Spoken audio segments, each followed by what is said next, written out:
Trying a new angle?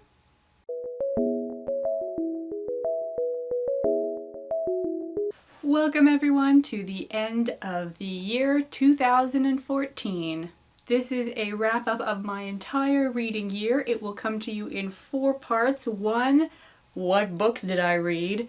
2, what new genres did I try and how do I feel about them now? 3, what books were just not good that I read? And 4, what books were incredibly good that I read?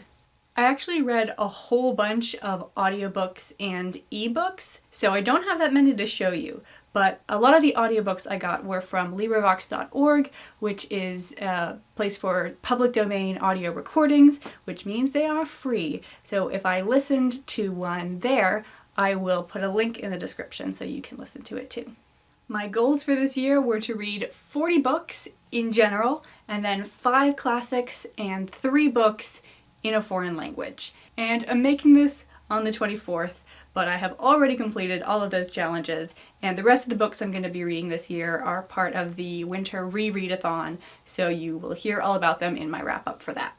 So first, in January, I listened to a LibriVox recording of Northanger Abbey by Jane Austen. So that was also my first classic novel. Then in February, I started production on my own LibriVox radio adaptation of Double Falsehood, which is a 17th century play by Lewis Theobald. So I read that, and I will eventually get a link to you for that, but it's not quite done yet. And so that was my second classic novel, or classic work at least, since it's a play. In the winter and spring, I was also taking a course on Louis XIV and the court at Versailles, so I read several books in relation to that. The first one was Senat ou la Clémence d'Auguste, Senat or the Clemency of Augustus by Corneille, and that was in French, so that counts as my first foreign language book. Then I read Le Tartuffe by Molière, and I also got to go see it live, and that is my second foreign language book. Next, in March, I listened to the audiobook of The Wonderful Wizard of Oz by L. Frank Baum, and that is my third classic novel. Then I read the poem Eros and Psyche by Robert Bridges, and that is my fourth classic novel. We're getting quite loose with definitions at this point. I was also taking a class in Greek, so I translated all of the Alcestis by Euripides, which is my third foreign language novel. Moving on to April, I listened to the audiobook of The Turn of the Screw by Henry James. I read Beauty and the Beast by K.M. Shay. Again, for my Louis XIV class, I read L'Histoire de la Marquise de Banneville, which is by François Timoulien de Choisy, Marie-Jeanne L'Héritier, and Charles Perrault, and edited by Joan de Dijon. So that was my fourth foreign language novel. I'm just knocking them down, aren't I? And finally, in April, for my Greek class, we translated part of Oedipus Rex, but we didn't finish, so we read the rest in English, so I'm not going to count that as a foreign language book. Then in May, I read The Red Robe of Fate by K.M. Shay, and also got married, so that really cut into my reading time. Then in June, I picked up where I had left off with the series of Unfortunate Events by Lemony Snicket. I read the first half back in 2013. So in June, I read The Carnivorous Carnival and The Slippery Slope. In July, I read Lemony Snicket, The Unauthorized Autobiography, which was a companion novel, The Grim Grotto, The Penultimate Peril, and The End, and also The Beatrice Letters, which was another companion novel. And this isn't actually the book. Let me show it to you. The other ones I read in ebook form, but this one is actually a separate book. And it's very pretty. I won't show it to you because there's spoilers, but it is very pretty. Then I went on to the companion series, All the Wrong Questions, also by Lemony Snicket, and I read Who Could That Be at This Hour? And When Did You See Her Last? The companion series also has a companion group of short stories called File Under 13 Suspicious Incidents. And finally in July, I read another K.M. Shay book, Cinderella and the Colonel. Moving on to August, I listened to the audiobook of Coraline by Neil Gaiman, which is read incredibly beautifully by Neil Gaiman himself. I read The Wild Swans by K.M. Shay, Frankenstein by Mary Shelley, which was my 5th classic novel and let me finish up my own personal classic novels challenge. Then in September, I listened to the audiobook of The Ocean at the End of the Lane, also by Neil Gaiman, also read by Neil Gaiman. And in October, I finished the first stage of proof listening to Villette by Charlotte Bronte, which is a part of the LibriVox production process. Then came Dewey's 24-hour readathon when I was just knocking them down. I read The Courage Consort by Michel Faber, which is a collection of 3 novellas, The Courage Consort, The 199 Steps, and The Fahrenheit Twins. Through the Woods by Emily Carroll. Summer Fall by Claire Legrand, which was a prequel novella to the novel Winter Spell, which I started during the readathon but could not quite finish. But I finished it up a couple days later. Then I read the short story The Queen of Atlantis by Sarah Rees Brennan. I only finished one book in November. That was the 3rd installment of the All the Wrong Questions series by Lemony Snicket called, what was it called? Shouldn't You Be in School?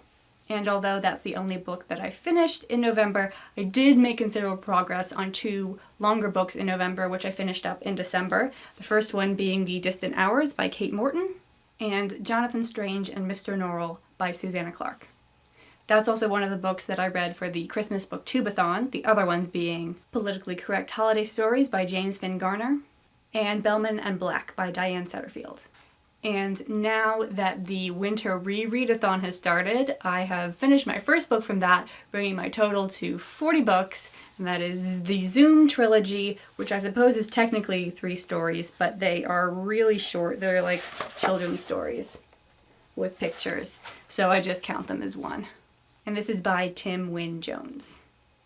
So I tried out 3 new genres this year. 2 of them were in the same book, Through the Woods by Emily Carroll. This is my first experience of horror and my first experience of graphic novels. And as a graphic novel, I can say it definitely won me over. It's super pretty, and I'm a historical costumer, so I really appreciate the attention to detail that was paid for a historical dress. Got this nice mid to late 18th century. There was, a gorgeous 1920s Art Deco dress and some Regency going on. As a horror book, however, I have to say that it did not really make me want to read more of the genre.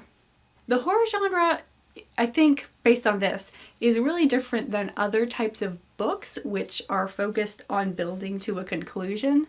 In all of these stories, there were sort of creepy things that happened, and then they got progressively creepier until they ended in one big creepy thing, but they didn't actually have a conclusion. So it sort of felt like they had the same progression as a joke, where like, it definitely stops, but I didn't really feel satisfied with the ending like I would with a story. I also read my first YA fantasy adventure novel at the ripe old age of 22. And since I don't really have anything to compare it to, I can't judge how good it was, but I definitely liked it.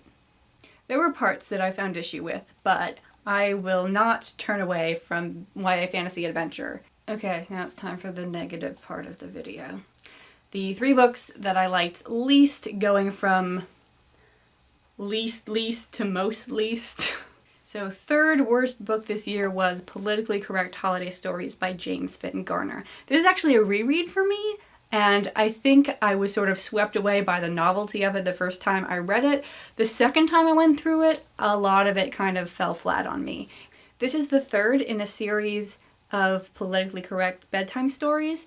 The first 2 were based on fairy tales, which tend to be more 17th, 18th century, whereas our Christmas stories tend to be late 19th, 20th century. So I think it was harder to politically correctify the holiday stories. And I wasn't totally down with his definition of politically correct. A lot of it just seemed to be about being a hippie and overthrowing the rich, which is just a political holiday story, not a politically correct holiday story. Next one was The Wild Swans by K.M. Shay. Okay, K.M. Shay is my guilty pleasure, and I promise that I will do a video about her books at some point, but I'm not ready for that yet. So let me just give you a taste of what was wrong with The Wild Swans. Through the story, she sets up 2 possible romantic interests, and then at the end, after like a pretty decent conclusion, she then says, if you want our heroine to end up with this guy, read this ending. And if you want our heroine to end up with this guy, read this ending, which is such a cop-out. Also, one of the guys, like, started out being nice to her, but then it turns out was a jerk, and the other one started acting like a jerk to her, but then secretly he was really nice the whole time, so I don't even see how that's a competition. So, Wild Swans, you were my second least favorite book of 2014. Congratulations. Okay.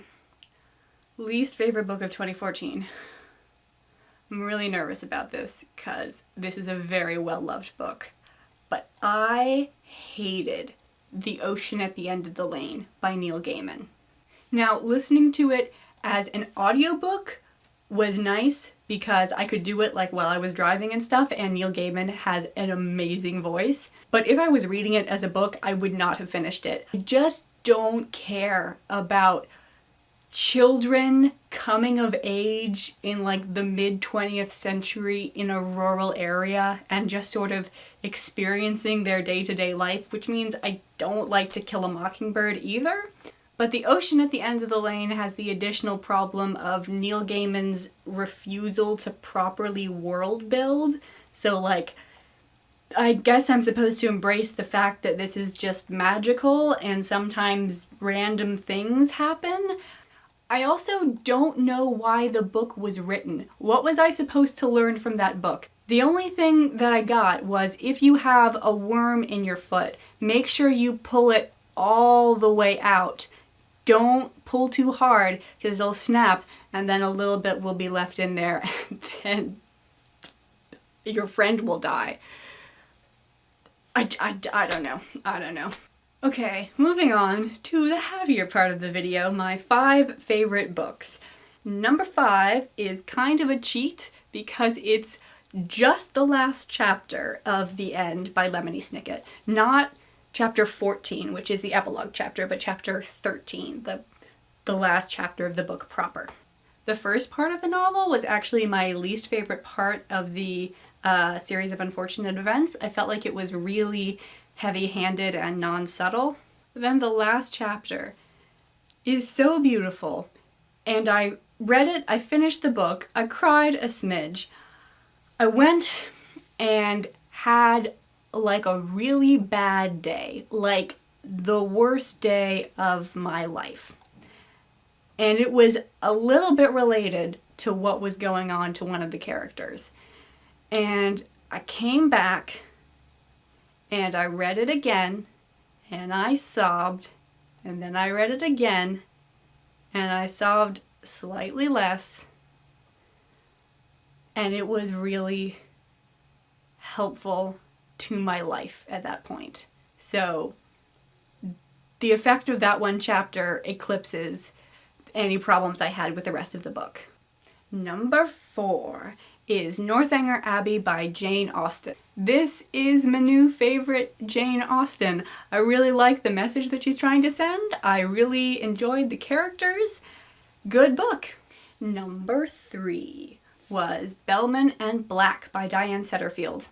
There were a lot of negative reviews about this book, especially from people who had read her first book, The 13th Tale. So I was very cautious going into this book, but it was so good. I believe that people didn't understand it. We've got a bit of an unreliable narrator going on, which you might not be able to catch on to because it's in third person, not first person. But if you didn't like this book, I just think you weren't paying attention because it was incredibly well thought out. It was beautifully phrased, and it was like a fairy tale. Like a Grimm's Brothers fairy tale where mostly bad things happen. But if you've read The 13th Tale or not, you will not be disappointed by Bellman and Black if you go into it with your brain turned on.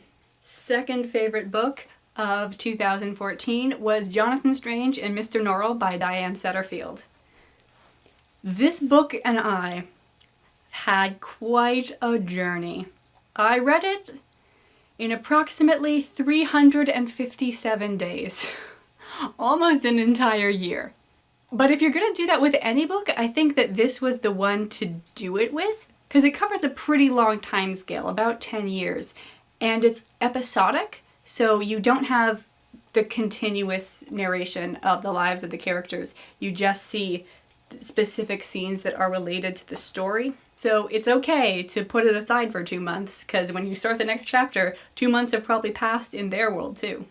I also find it really hard to describe. I've been trying to think of what makes it different than the other books that I've read, and I was working on this conundrum for about the last 400 pages of the book, and the best I got is that it is intellectual, not emotional. I didn't feel like I was friends with any of the characters. It was almost more like a biography. But it still managed to be incredibly moving in parts, which is incredibly impressive. And then finally, my favorite book of 2014, it is the one that you will find hardest to say, Histoire de la Marquise de Banneville. This book is super short.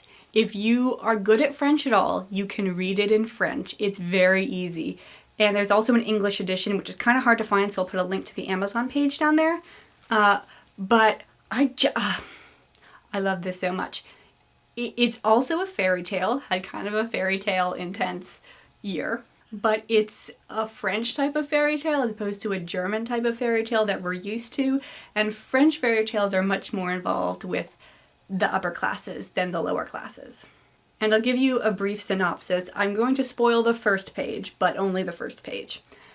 So there is a marquise whose husband dies in the war while she's pregnant, and this makes her very sad, and she's afraid that if she has a son, he will be forced to go join the wars as well, and then she will lose him. So when she has her baby, it is a boy, and she decides to raise him as a girl so that he can't be taken away. And it's about gender identity and love and identity as a whole. It was so beautiful, and the ending, it says such a nice ending. You might be able to see it coming. I'm pretty good at seeing the ending of things coming, but I've also gotten pretty good at just suppressing the thought and letting the author, or in this case authors, take me on their journey. So I highly recommend this book, best book of 2014. I will see you guys in the new year, or probably before that actually. Bye.